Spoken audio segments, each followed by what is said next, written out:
Welcome to the Business Resilience Decoded podcast, brought to you by Asfalis Advisors and the Disaster Recovery Journal. Crisis management in today's world is ever-changing, and this podcast is our commitment to help you navigate successful outcomes for any crisis you may face. I'm your host, Vanessa Mathews. I specialize in providing insights and solutions for crisis, continuity, and resilience across industries from real estate and healthcare to terrorism in the airline and transportation worlds. No matter what industry you're in, this podcast will provide you the tools to build resilience in your organization. Welcome back to another episode of the Business Resilience Decoded podcast. Today, I am super excited because I am going to be a guest on today's episode.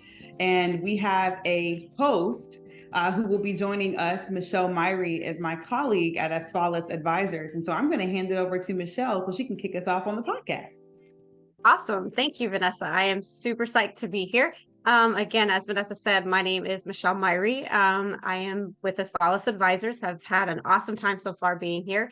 A brief background about myself is, I have some experience in law enforcement, security, and emergency management. I absolutely love this field, and I'm so happy to be a part of Asfalis and their journey.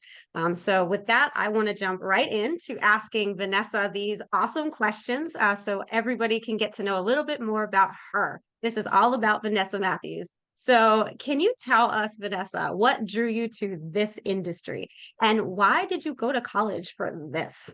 Great question. So here's what's funny. My mom is what drew me.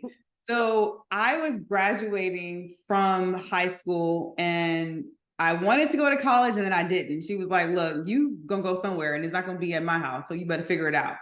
So she started researching, and she was also clear that I was gonna go to a historically Black college. At the time I was living in Atlanta and I like to party and hang out. And so I knew if I went to school in Atlanta, I probably would not have graduated on time.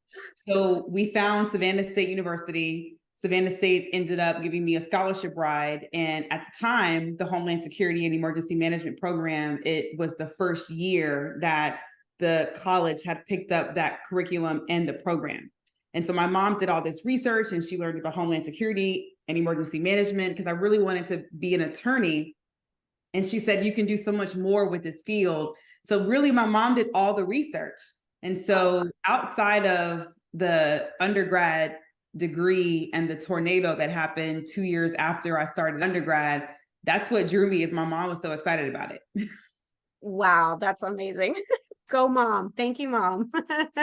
So yeah, and you were the first female in Georgia to graduate with a degree in Homeland Security and Emergency Management. So how have you seen the programs or education evolve since then? Yeah, so I think one, it's continued to expand. So when I first went to undergrad, and obviously the years before me, there was no curriculum in undergrad or at a master's level or at a PhD level for what we do in the industry. And I think it's really important. This was a role that police officers and firefighters assumed, and folks in the military, but there's a science behind what we do. It's not rocket science, but it is a science, right? So that's one thing. I think the second thing is there's also been an increase in certifications, and both public, private, and nonprofit organizations understand more and more about it, and they see the value in it. And then thirdly, I see that there's a need and a drive that companies want more personnel who have some type of experience managing crisis, right? Because no one ever thought that we would have a global pandemic in 2020 and it would last 2 to 3 years.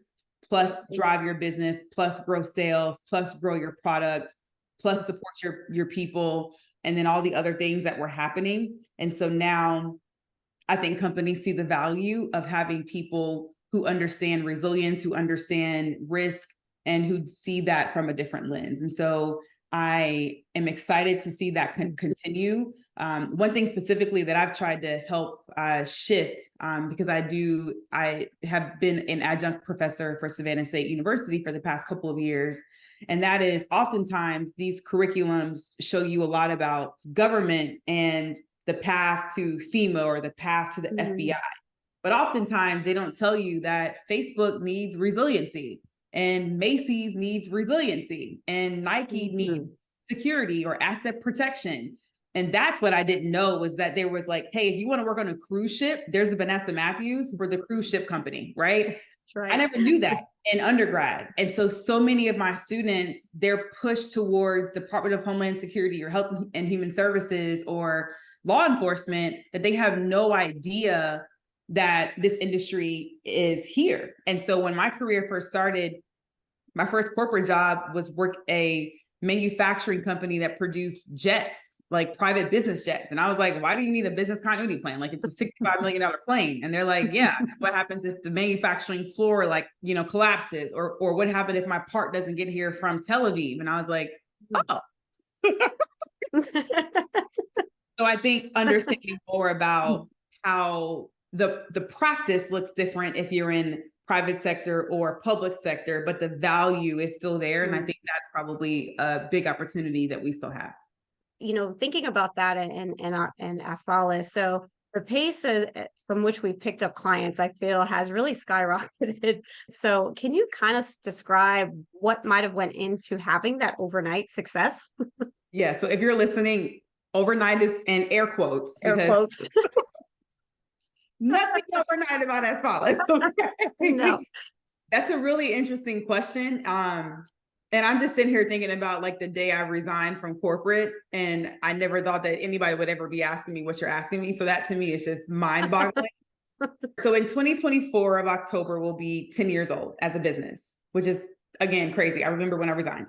And so when I think about Asfalis and kind of where we've started and where we're going, there's like 4 blocks of time that I feel like were pretty significant over the past 9 years of where we are now. So 2014 to 2016, 2014 is when I started the company. I was in the kitchen of my home and I had a job until I was told I didn't. And so the millennial in me was like, never again will somebody else get to tell me when you think I should get paid. I'm going to always have a business. And that's really what initiated me to start the business. I wasn't ready to go run it to be full-time. I had no clue what I was doing, but that's what started it. And so the foundation was there, right? What's the business structure? What's the tax classification? All those things that you don't learn as a Homeland Security and emergency management major, and nor do they teach you in crisis management certification class, right? But I was working 2 years in corporate, and Asfalis was my side hustle. So I would work Monday through Friday, 8 to 5. I was getting my MBA at the time. And then I would go home, and on nights and weekends, I would figure out Asfalis. What's the name? How do you get there?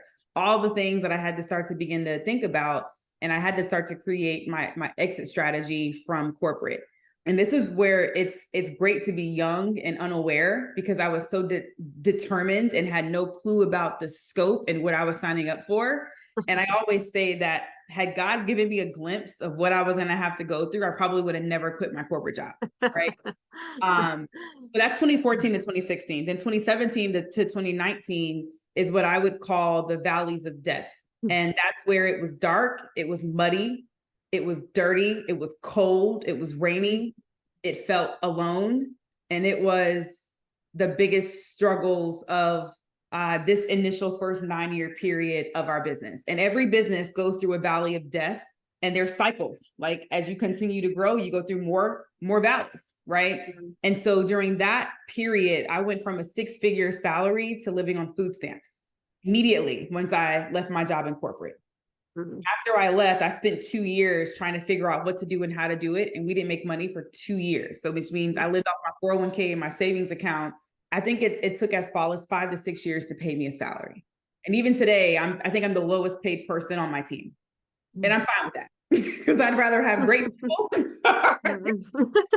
It's just how my mind is wired. And so there were periods where it was peanut butter and jelly sandwiches and potatoes, and that's it.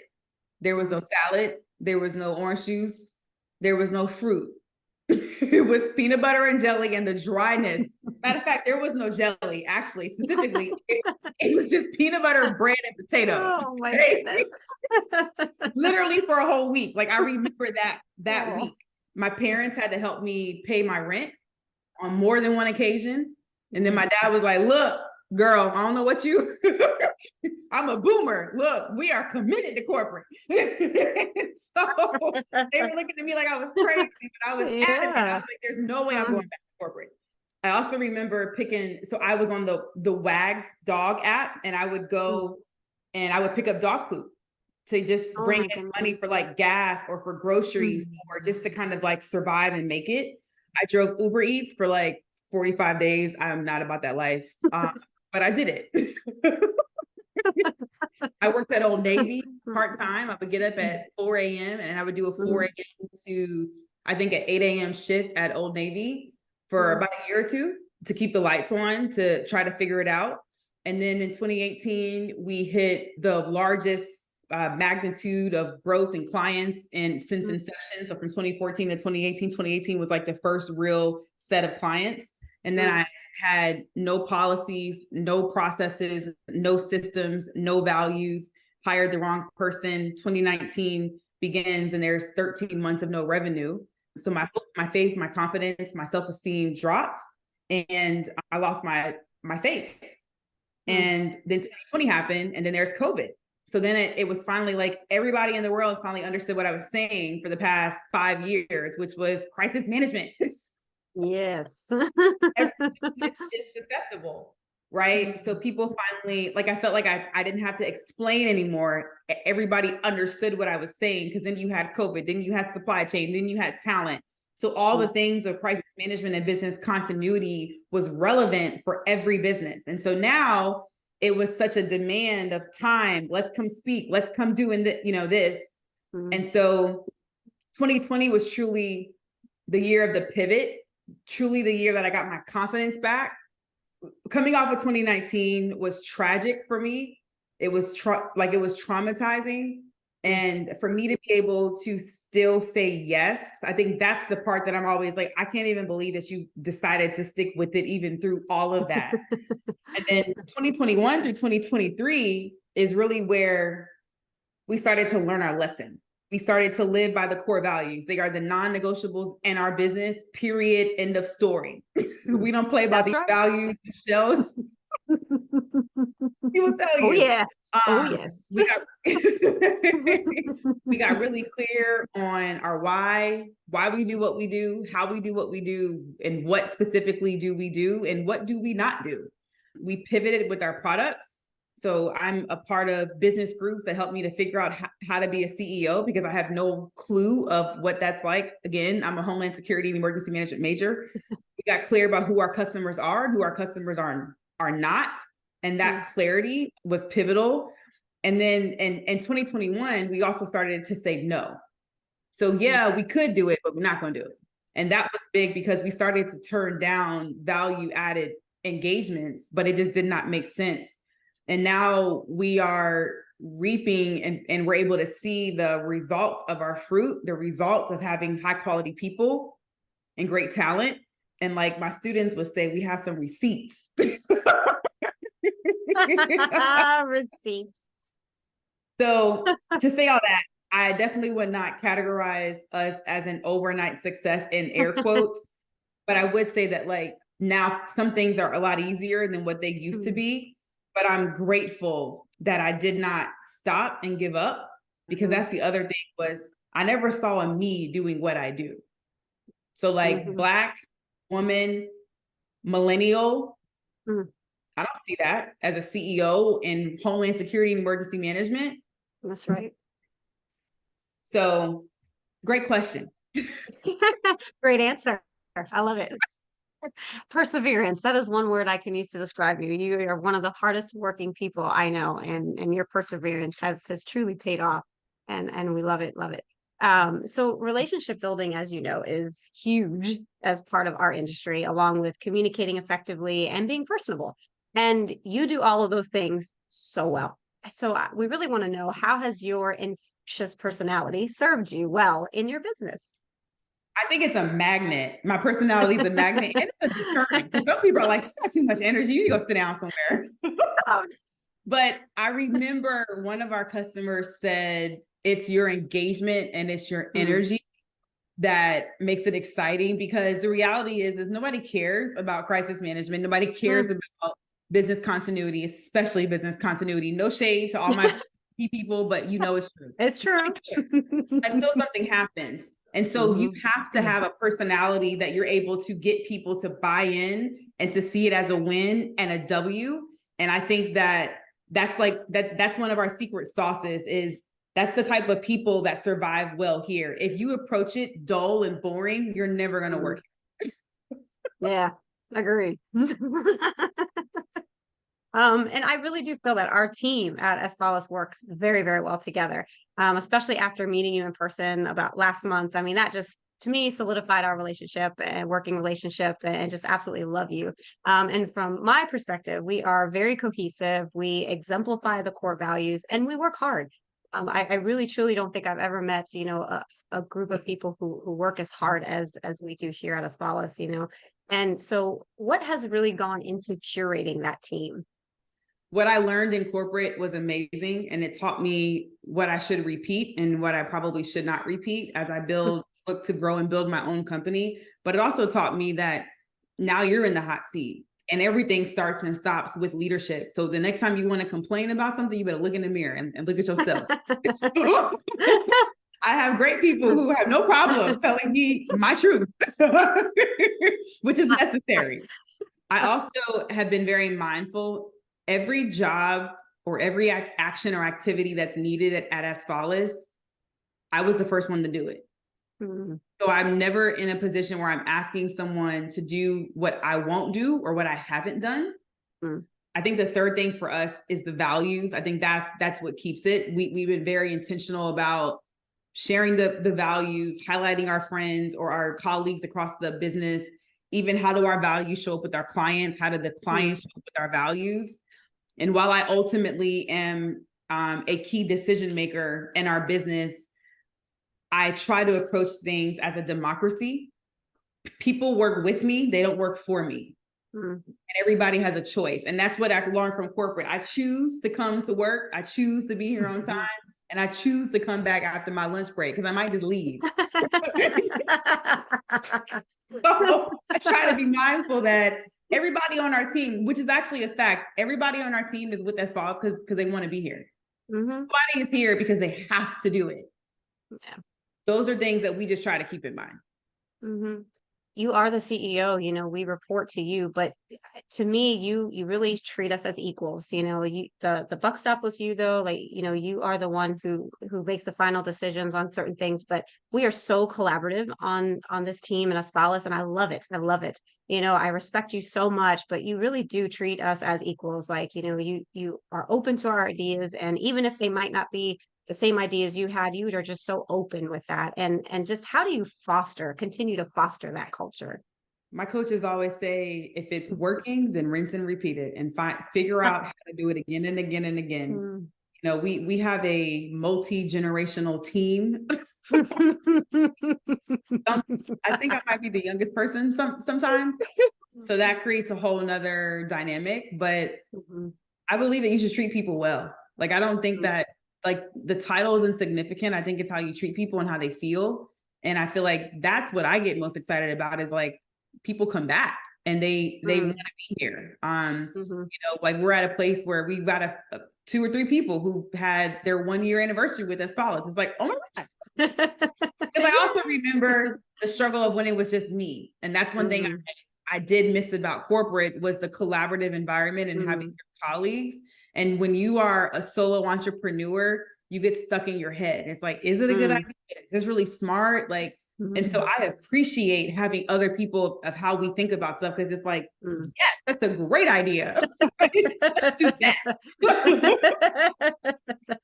Yeah, that's awesome. Yeah, and you did touch on it again. It's funny, it's like, you lead a team with people that are older than you. I'm not going to mention any names, but myself included.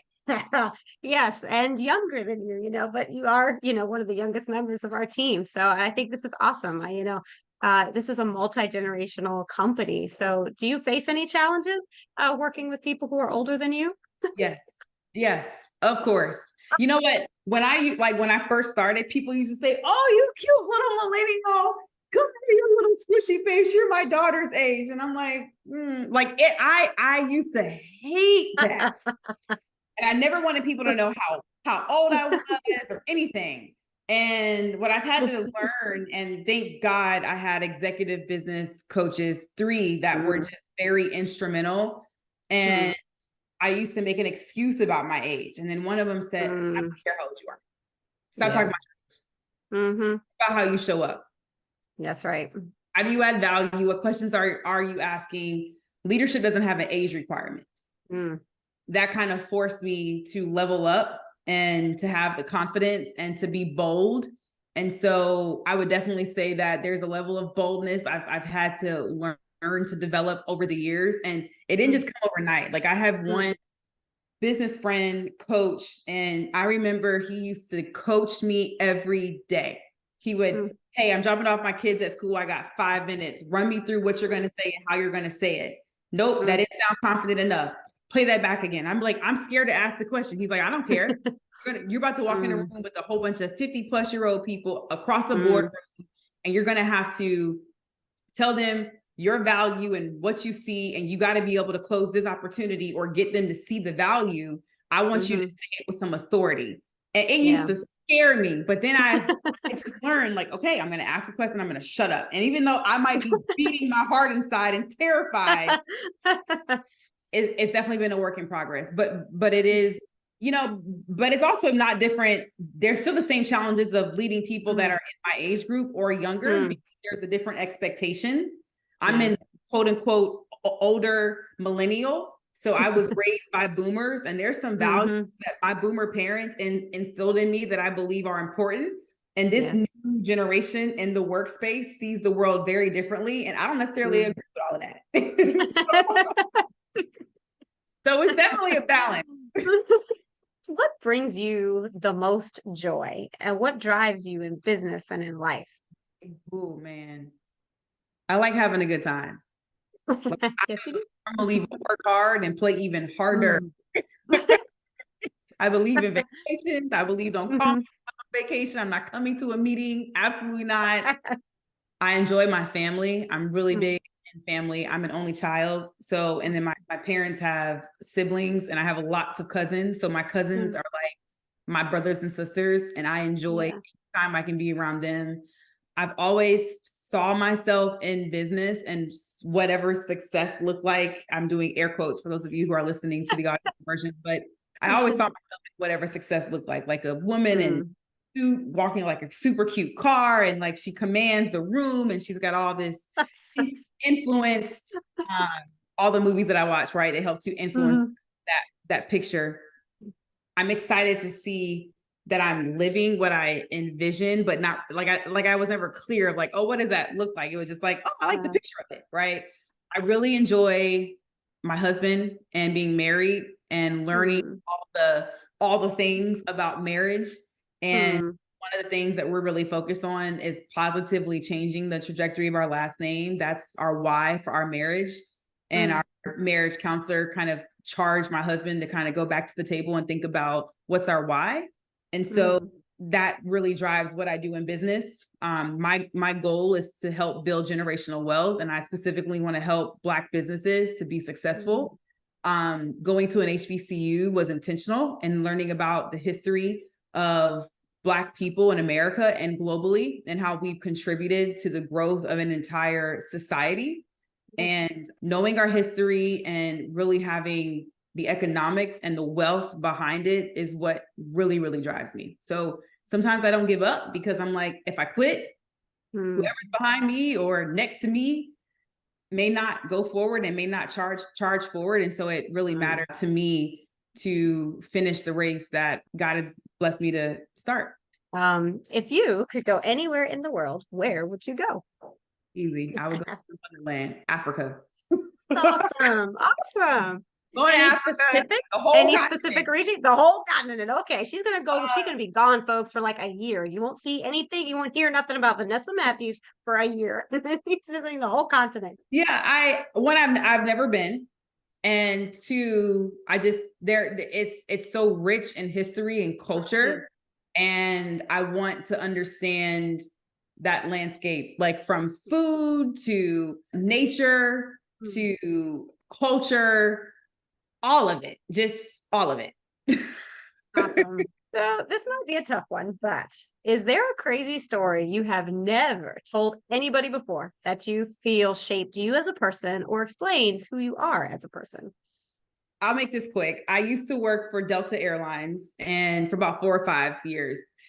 And I had a group of wonderful lady friends that I met. And so we just used to travel just to like, hey, I'm going to New York and I'm going to go buy a watch and I'm coming back home. So one day, one of our girlfriends moved to Germany with her fiance, then husband now. And me and a friend of mine, Morgan, we flew from Savannah, Georgia to Frankfurt, Germany. And then we had to go from Frankfurt to Berlin. We get to the airport. It's like a 6-hour delay because of weather. The flight attendants timed out. The pilots timed out. So they had to fly in new people to fly our aircraft. So we get there like basically half of a day late. So we land in Frankfurt and our girlfriend tells us, hey, everything's in English in Frankfurt. And it's super easy to translate from German to English. And I'm like, what do you say so? So it's the international airport. I've never been. You live there and you're fluent. Hopefully this is true. So we land in Frankfurt, Germany. Nothing was in English. Nothing was clear. Nothing was helpful. And no one would help us. So we were so confused. We couldn't even figure out how to get out of the terminal. And every time we asked questions, they would not help us. So sitting there in the airport and we just start crying. Like, started crying. And so we finally got somebody to give us their phone. We called her and then we said, we're just going to stay at the airport and we're going to fly back to Savannah tomorrow morning. And we're just not going to. It's great to fly to Frankfurt. Check, we did it. But Berlin, see you next time. So our girlfriend was like, absolutely not. She drove 5 hours on the Autobahn from Berlin to Frankfurt to come pick us up. Oh my goodness. I'm so glad I stayed, but the reason why that explains who I am, because if it's too difficult, there are some things in my life that if it's too difficult, I'm like, you know what, never mind, I'm good. No, I'm out. So I will fly a 12, 13-hour flight to Frankfurt, Germany and turn right back around if I can get outside. I had no problem. That's an awesome story. But you have a very good friend who drove 5.5 hours to come get you. Now that's a friend. Well, is there anything else you wish people knew about you? No. No? Are you sure? I mean, I would ask you that because you kind of get a different glimpse. Well, one thing I would love people to know is how awesome it is to work with Vanessa Mathews and our team at Asfalis. She is one of the most talented and intelligent women I know. And I am so privileged to be working with her and gaining the knowledge that she has in this industry to make me better. And I appreciate her. I appreciate her patience with me, with this older employee. So that's it. Thank you for inviting me to be a guest host for the day. I really enjoyed this and, enjoyed getting to know even more about you. So thank you. Thank you for listening to the Business Resilience Decoded podcast, brought to you by Asfalis Advisors and Disaster Recovery Journal. Make sure you check out the show notes for this episode to see all the upcoming events, programs, and ways we can support you.